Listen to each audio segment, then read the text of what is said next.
장관 2명, 차관급 6명, 그리고 청와대 외교안보수석 이렇게 자리들이 많이 교체가 있었습니다. 외교안보수석의 후임자는 아직 발표는 안 됐는데 어쨌든 주철기 외교안보수석이 KFX 사업에 좀 원활하지 못한 점 등을 책임지고 물러나는 것 같습니다. 자, 오늘 교통부, 국토교통부, 해양수산부 장관 2명이 바뀌었는데요. 그래서 이런 어떤 부분에서 지금 중요한 것은 11월 달쯤에 추가적으로 개각이 있을 수 있다는 겁니다. 총선에 출마할 장관이 지금 한 4명쯤 되는 것 같아요.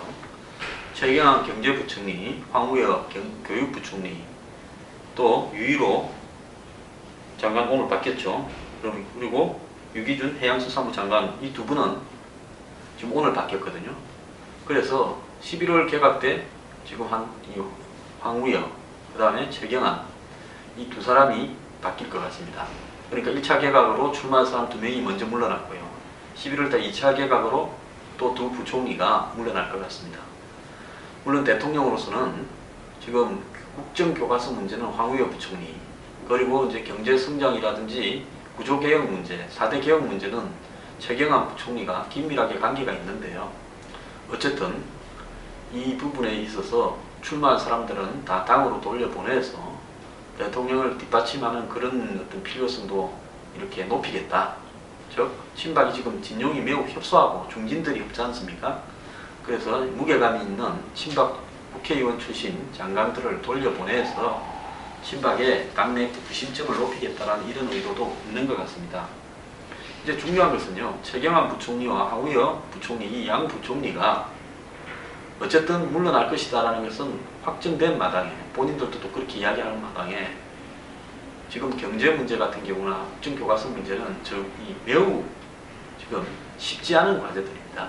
이런 과제들을 물러나기로 날을 받아놓은 예정된 부총리들이 수행하는 것이 맞는가 하는 부분에서 제가 봤을 때는 물론 국회가 열리고 있고 예산안이나 여러가지 관련 법안 통과 이런 문제도 있겠지만은 제가 볼 땐 이왕 물러가게 된 사람은 빨리 교체해서 당으로 갈 사람은 당에 가서 일을 하고요.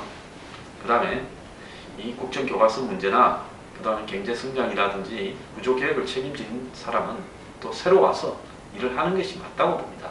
언제까지 내가 마무리 짓고 가겠다 하는 것은 일단 부총리, 경제수장이 또 지금 국정교과서를 만들겠다는 어려운 과제 속에서 야권과 대치해야 되는 이런 교육문화재 수장이 나를 받아놓고 물러갈 나를 받아놓고 대기하는 것은 어쨌든 좋지 않다고 봅니다. 그래서 이 2사람이 없으면 나라 일이 안 되는 게 아니니까 이 2분이 이양가기로 한 거 빨리 복귀하고요. 빨리 후임 부총리 2사람을 임명하는 것이 좋을 것 같습니다.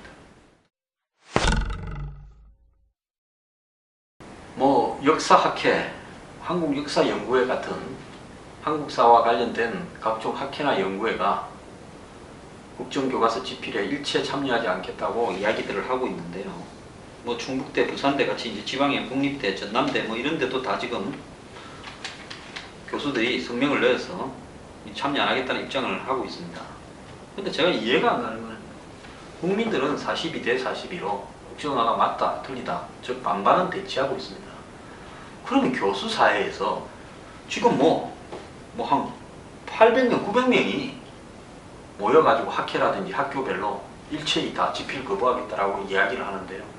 어떻게 교수들 중에는, 국사와 관련된 교수들 중에는 단 한 명이라도 세상이 그러지 않을 수도 있다. 지금 정부가 하는 것이 옳지 않을 수도 있지만 그렇다고 지금 현재 검정교과서 편찬하는 부분에서 저렇게 좌파 일색의 교과서가 무리한 어떤 이 국사관을 이렇게 표출했다면 이것도 잘못된 걸 수 있다라고 양비론이라도 하는 사람이라도 한 70명은 있어야 정상 아닙니까? 저는요, 도그마, 독단과 독선이 지배하는 사회는 비정상적인 사회라고 생각합니다. 어떤 사람은 이렇게 발표할 수 있고 어떤 사람은 그게 아니다라고 할 수 있고, 제가 볼 때 검정이냐 국정이라고 봤을 때 국정이 100% 다 옳다라고 저는 보수지만 그렇게 보지는 않습니다. 하지만은 국정으로 가는 것이 앞으로 미래를 위해서 낫다라고 보는 겁니다. 그리고 이렇게 검증이 되는 과정에서 교육부 관료라든지 많은 여권 정치인들도 잘못한 바가 있다라고 그 사람들도 비판을 했어요. 자, 그런데 대학 교수쯤 되면 가장 합리적이고 이성적이고 비정치적으로 세상을 바라봐야 될 건데 어떻게 대한민국의 국사학과 교수들은 전부 다가 사고가 한 통속으로 한쪽으로만 이렇게 돕니까? 그럼 지금까지 7개 좌편향 교과서라고 비판하는 보수의 시각은 100% 틀린 겁니까? 그리고 교수들이 어떻게 이렇게 무슨 군인들도 요즘은 이렇게 한꺼번에 몰고 가기가 쉽지 않은데요. 이렇게 집단적으로 한 통속으로 한꺼번에 몰려다닙니까? 나는 그건 옳지 않다고 생각하기 때문에 빠지겠다는 사람이 없이 학회가 통째로 찬성합니까? 정말 이런 분들이 대한민국의 교수를 하고 있다는 것은요, 사회 일각에 문제가 아니라 심각한 문제라고 생각합니다. 국민들은 반씩 갈리는데 교수들은 전부 다 저 왼쪽으로 기울어 있다면 국민들의 상식보다 교수들의 상식이 더 무리수가 있는 거 아닙니까? 이것이 정상적인 사회인지 한번 생각해 보기 바랍니다. 내년에 그 경제 성장 전망을 발표한 한국은행의 이 발표 내용을 보면 뭐 수출이나 소비가 늘어날 것 같지는 않습니다. 그것도 잘 아는 것 같습니다.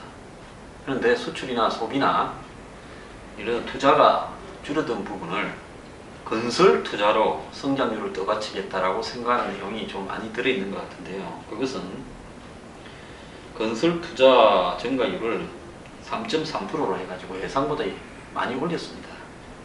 그런데 지금 수출의 빈자리를 부동산을 부양시켜갖고 메꾸겠다는 것은 굉장히 저는 위험한 부분이라고 봅니다.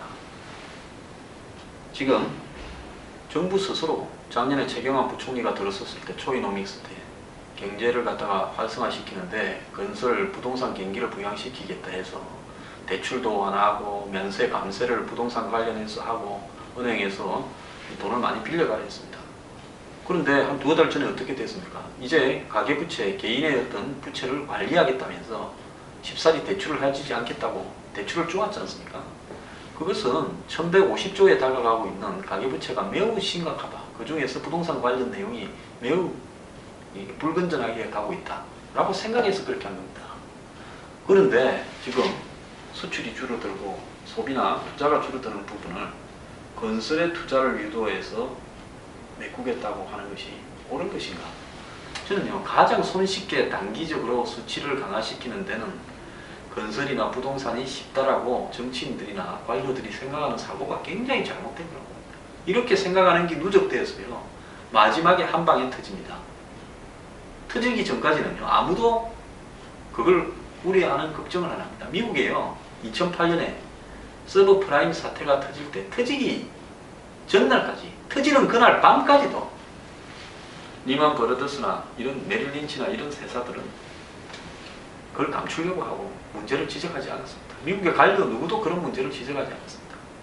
터지고 나니까 문제가 됐죠. 그래서 제가 여기에서 드리고 싶은 말씀은 인위적으로 건설 투자, 부동산 경기를 장려해서 경제 성장을 떠받치겠다는 것은 매우 위험한 것이다. 그건 가능하지도 않고 그 과정에서 가계부채가 늘어나고 부동산이 순간 가격이 조금 오르면서 반짝하듯이 보입니다.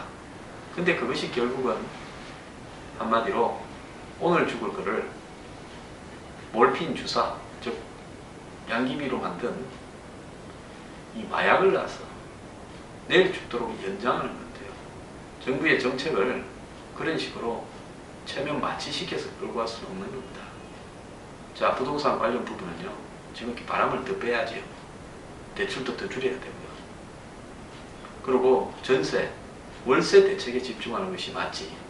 지금 전월세 난리 나가지고 저토록 난리인데 부동산 경기를 부양시켜가지고 집값을 올려가는 것이 옳은지 한번 생각 좀 해보기 바랍니다.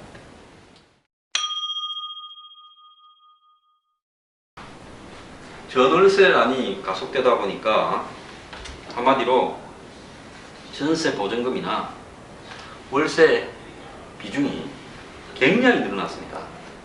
전세 보증금은요 5년 사이에 135조 5천억이 늘어났습니다. 그러니까 국민들 돈이 전세로 엄청 들어가는 겁니다. 은행 대출 받고 뭐 저금을 깨서 넣었든지. 그리고 월세가 올라가는 부분은요 전세가 월세로 되면서 그러니까 월 평균 실제 거주비가 작년에 비해서 21.8%가 합니다. 그러니까 한마디로 국민들이 가진 돈이 전세 상승금이라든지 월세 상승분으로 이렇게 가면서 국민들이 쓸 돈이 없다. 즉 소비가 둔화될 수밖에 없습니다. 한편으로요 고령화 사회가 되면서 노인층이 많아지면서 은퇴 준비라든지 사회 부담금으로 또 서민들 지갑이 비어간다는 겁니다. 즉 은퇴를 앞둔 중년층이 지금 내가 늙으면 소득이 하나도 없을 건데 이 쓰가 될 일이 아니 돼서 지금 지갑을 닫고 있고요. 그 다음에 작년에 사회 분담금이 163조 7천억, 사회 수혜금이 102조 1천억입니다. 그러니까 낸 돈이 뭐 사회 분담금이라면 국민연금이라든지 의료보험 이런 거 아니겠습니까? 낸 돈이 실제로 정부로부터 받은 수혜보험보다 61조 6천억이 많았다는 겁니다. 그러니까 이런 사회 분담금을 낸다고 돈 쓸 여력이 없어지고 있다는 겁니다. 그 다음에 상하이 소득 격차도요. 소득이 높은 상위 10분위가 작년에 962만 원, 하위 10%인 소득 1분위가 98만 원을 해서 상위 10%가 863만 원이 더 많다는 겁니다. 하위보다. 근데 이거는 2004년 10년 전보다도 10년 전에는 상위 10%와 하위 10%의 격차가 559만 원이었다는 거예요. 10년간 상위 10%와 하위 10%의 소득 격차가 335만 원이 늘어났다는 겁니다.